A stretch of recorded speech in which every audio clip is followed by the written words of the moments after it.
ईशानाम् जगतोऽस्य वेङ्कटपतेर् विष्णो पराम् प्रेयसीम् तद्वक्षस्थलनित्यवासरसिकाम् तक्षान्ति संवर्धिनीम्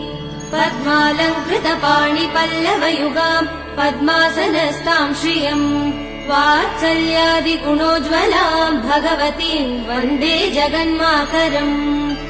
ईशानाम् जगतोऽस्य वेङ्कटपतेर् विष्णो पराम् प्रेयसीम् तद्वक्षस्थलनित्यवासरसिकाम् तक्षान्ति संवर्धिनीम् पद्मालङ्कृतपाणिपल्लवयुगाम् पद्मासनस्ताम् श्रियम् वात्सल्यादिगुणोज्ज्वलाम् भगवतीम् वन्दे जगन्मातरम् श्रीमन्कृपाजलनिधे श्रुत सर्वलोक सर्वज्ञ शक्तनत वत्सल सर्वशेषिन् स्वामिन् सुशील सुलभाश्रित